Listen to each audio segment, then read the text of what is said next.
ஸ்ரீ குருப்பியோ நமஹா, ஸ்ரீ மாத்ரே நமஹா, ஓம் அகத்தீசாயை நமஹா. ஐபிஎன் பக்தி இறையடியார்கள் அனைவருக்கும் அன்பான வணக்கங்கள். இன்னைக்கு நாம எந்த பதிவை பற்றி பார்க்க இருக்கிறோம் அப்படின்னா, சனி பகவானோடு பாப கோள்கள் தொடர்பு உடையவர்கள் இந்த ஜென்மத்தில் அதிக துன்பத்தை அனுபவிக்கணும் அப்படின்றது ஜோதிட விதியாக இருக்கிறது. இந்த விதிக்கு ஏதாவது மருந்து இருக்கிறதா அப்படின்ற கேள்வி நிறைய இருக்கும். இப்ப நான் சொல்லக்கூடிய விதி அப்படின்னு எடுத்துக்கிட்டிங்கன்னா, கர்மக்காரகனான சனி பகவானோடு நேரடியாக கேதுவினுடைய தொடர்போ, நேரடியாக செவ்வாயினுடைய தொடர்போ, நேரடியாக ராகுவினுடைய தொடர்போ இருக்கும் பொழுது நாம வாழ்க்கையில கடினப்பட்டு தொழில் மூலமாக சம்பாதிக்கக்கூடிய பணத்தை ஏதோ ஒரு வகையில் நோய்க்கோ, ஏதோ ஒரு வகையில் வட்டிக்காக கொடுக்க வேண்டிய நிர்பந்தமோ, அல்லது பயனில்லாத விரைய செலவுகள் மட்டும்தான் வாழ்க்கையில ஏற்பட்டுக்கிட்டு இருக்கு அப்படின்ற சூழல்கள் இந்த கிரக அமைப்பால என்ன பண்ணிக்கிட்டு இருக்கும்னா தொடர்ந்து ஏற்பட்டுக்கிட்டு இருக்கும். சரி, இப்ப இதற்கு ஒரு தீர்வு தான் என்ன அப்படின்னு நம்ம பார்த்தோம்னா, இந்த சனியோடு கேது, செவ்வாய், ராகு சம்பந்தப்படும் பொழுது நிச்சயமாக நாம் சித்த புருஷர்களுடைய திருவடியை பற்றுகின்ற பொழுது அதுவே நமக்கு குருவின் பார்வையாக மாறிவிடும். ஏன்னா சித்த புருஷர்கள், ரிஷிகள் குரு வடிவாக பூலோகத்தில் ஜீவ சமாதி என்ற பெயரில் உயிரோட்ட நிலையில் என்ன பண்றாங்கன்னா இருக்கிறார்கள். ஆகையினால இந்த மாதிரி சனியோடு பாவக்கோள்கள் தொடர்பாகி இருக்கும் பொழுது நமக்கு அதிர்ஷ்டமும் அமைதியும் நிதானமும் தெய்வ வழிபாட்டில் கூட ஒரு மகிழ்ச்சியை தரக்கூடியத அமைப்பு இருந்துகிட்டு இருக்கும். இதை நமக்கு குறைக்கக்கூடிய பொறுப்பு யாருக்கு இருக்கிறது என்றால் மகான்களுக்கும் ரிஷிகளுக்கும் இருக்கிறது. அது பூமியில் ஜீவ சமாதிகளினுடைய அடிப்படையில் நமக்கு என்ன பண்ணப்படுதுன்னா இது கொடுக்கப்படுது.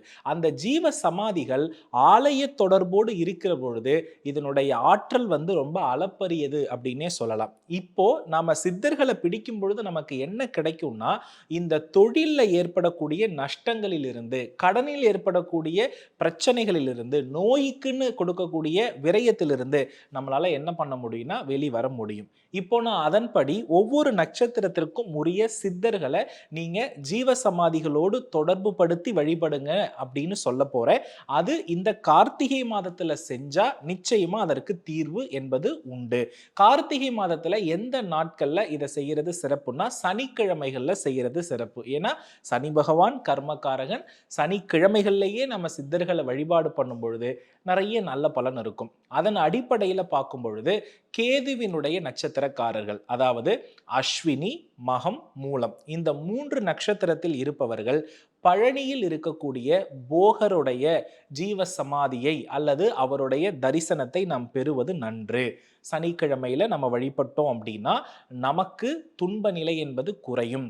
இவருக்கு ஏதாவது அங்க தானம் கொடுக்கணுமா? ஆம், அவருக்கு தானம் அல்ல, அவர் வடிவாக விளங்கக்கூடிய மனிதர்களுக்கு. அப்போ யாசகம் பெற்றக்கூடிய தன்மை தான் பாத்தீங்கன்னா யோகிகளுக்கும் மகான்களுக்கும் அதே போல அடியார்களுக்கும் உரியது. அப்போ அங்க கீழே நிறைய பேர் காவி உடை அணிந்து ஜடாமுடி தோற்றத்தோடு யார் இருக்கிறார்களோ அவர்களுக்கு பாத்தீங்கன்னா ஒரு காவி நிற வஸ்திரம், போர்வை இதை தானம் கொடுத்து விட்டு பின் போகரை வழிபாடு செய்வது நல்லது. இப்படிதான் நான் சொல்லக்கூடிய ஒவ்வொரு ஜீவ சமாதி கோவில்களிலும் இருக்கக்கூடிய அடியார் பெருமக்களுக்கு நீங்க வஸ்திரத்தை என்ன பண்ணணும்னா தானமும் கொடுத்துட்டு அதற்கு பிறகு இவரை வழிபாடு பண்ணி உங்க துன்பத்தில் இருந்து விடுதலை அதுக்கான வழியை நீங்க போய் அன்றைய நாள்ல சுவாமி கிட்ட கேட்கறீங்க, குரு கிட்ட கேட்கறீங்கன்னா உங்களுக்கு கிடைக்கும். சரி, அதற்கு அடுத்தபடியாக சுக்கிரனுடைய நட்சத்திரக்காரர்கள்.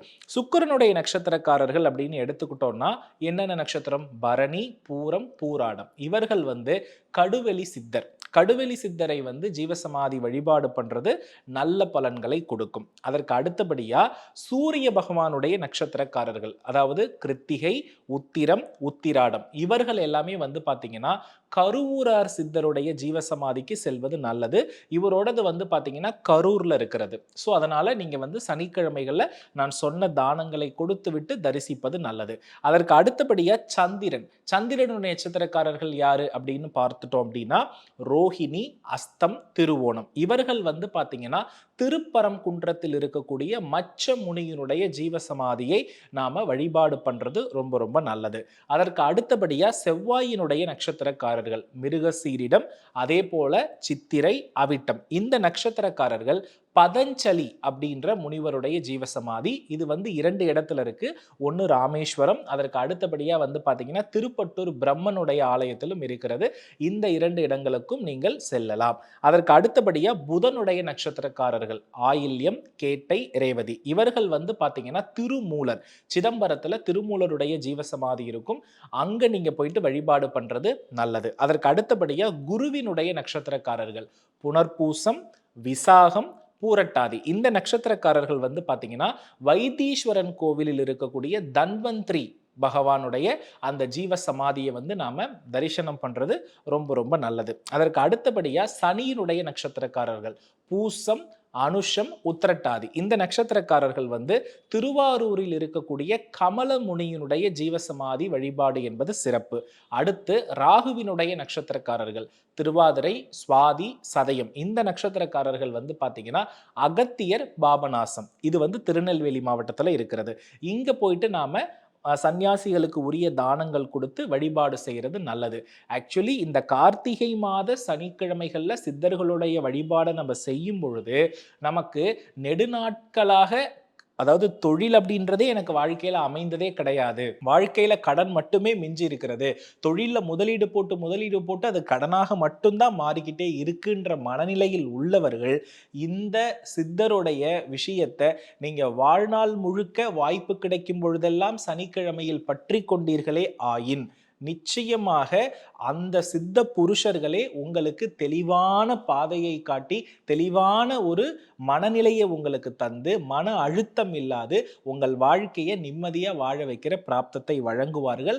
இது வருடத்திற்கு ஒரு முறை வரக்கூடிய கார்த்திகை சனிக்கிழமையில வழிபாடு பண்ணும்போது அந்த வருடம் முழுவதும் வழிபட்ட பலனையும் அதற்கு தகுந்தாற் போல நம்ம அடுத்தடுத்து நன்றி சொல்வதற்கான வாய்ப்புகளை இந்த இடத்துக்கு தேடி போகி சொல்லக்கூடிய அளவுக்கு இந்த ஜீவசமாதி வழிபாடுகள் மாற்றத்தை கொடுக்கும். குறிப்பிட்ட தானம், குறிப்பிட்ட நாள், குறிப்பிட்ட இடம் இந்த இடத்திற்கு நீங்க சென்றீங்கன்னா நிச்சயமா உங்களுடைய விதியில இருக்கக்கூடிய அழுத்தமும் வலியும் குறைந்து நீங்க நிம்மதியான நிலையில உறுதியா இருப்பீங்க.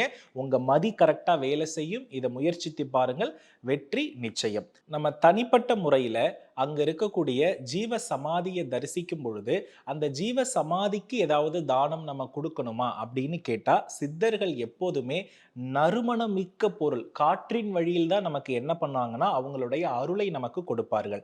அப்போ அந்த சித்தருடைய ஜீவ சமாதியில அந்த அர்ச்சகரிடம் நீங்க வந்து பாத்தீங்கன்னா ஊதுபத்திகளையோ அல்லது சுத்தமான தூய சாம்பிராணிகளை நீங்க கொடுக்கிறது நல்லது.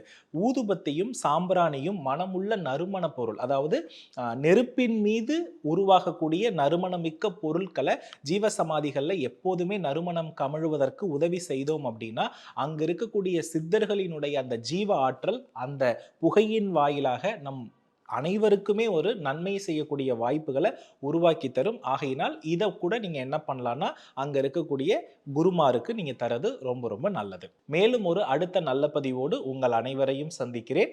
வெற்றிவேல் முருகா. நன்றி, வணக்கம்.